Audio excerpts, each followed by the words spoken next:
दीरघ दोहा अरथ के आखर थोरे आही, ज्यों रहीम नट कुंडली सिमटी कूदी चढ़ी जाही। रहीमदास कहते हैं दोहों में कितना अर्थ समाया होता है। दो पंक्ति का दोहा होता है लेकिन उसमें बहुत सारा अर्थ समाया होता है। उदाहरण दे रहे हैं सांप का, जैसे सांप कुंडली में बैठ जाता है। नट का उदाहरण दे रहे हैं, नट होते हैं जो गली मोहल्लों में खेल दिखाते हैं, अपने शरीर को समेट कर छोटा सा कर लेते हैं, छोटे से आकार में बना लेते हैं। तो यहाँ दोहों की तुलना उन्हीं से की गई है। दीर्घ दोहा अरथ के, दीर्घ माने दीर्घ या बड़ा, दोहा माने दोहे, अरथ माने अर्थ, आखर माने अक्षर, थोरे माने थोड़े, आही माने होते हैं। दीर्घ दोहा अरथ के, दोहे अर्थ में दीर्घ होते हैं, आखर थोरे आही अक्षर में थोड़े होते हैं। ज्यों रहीम नट कुंडली, जिस प्रकार से रहीमदास कहते हैं जिस प्रकार से नट अपने आप को कुंडली में समेट लेता है, कुंडली कहते हैं गोल आकृति को, जिस प्रकार से नट अपने आप को कुंडली में समेट कर छोटा कर लेता है, सिमटी कूदी चढ़ी जाही, और अगले ही पल कूदकर फिर से ऊपर चढ़ जाता है, रस्सी पर चढ़ जाता है। बहुत बड़ा होता है लेकिन फिर भी अपने आप को कुंडली में छोटे से आकार में समेट लेता है, लेकिन अगले ही पल वह कूदकर फिर से रस्सी पर चढ़ जाता है। फिर से देखते हैं पूरा दोहा।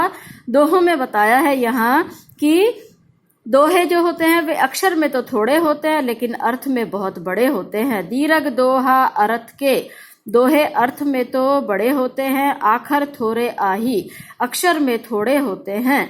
ज्यों रहीम नट कुंडली, जिस प्रकार से रहीमदास कहते हैं नट अपने आप को कुंडली में समेट देता है, सिमटी कूदी चढ़ी जाही, और अगले ही पल कूद कर रस्सी पर फिर से चढ़कर बड़ा होकर दिखा देता है। ऐसे ही दोहे होते हैं, बहुत बड़े होते हैं लेकिन एक ही पल में दो लाइनों में समाकर, दो पंक्तियों में समाकर छोटे आकार में दिखते हैं। धनी रहीम जल पंक को लघुजिय पियत अघाए, उदधि बड़ाई कौन है जगत पियासो जाए।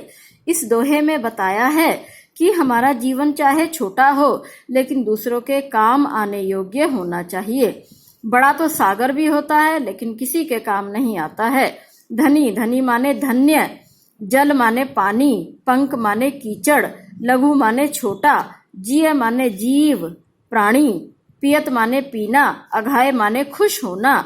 धनी रहीम जल पंख को रहीमदास कहते हैं पंख का, कीचड़ का थोड़ा सा जल ही धन्य है।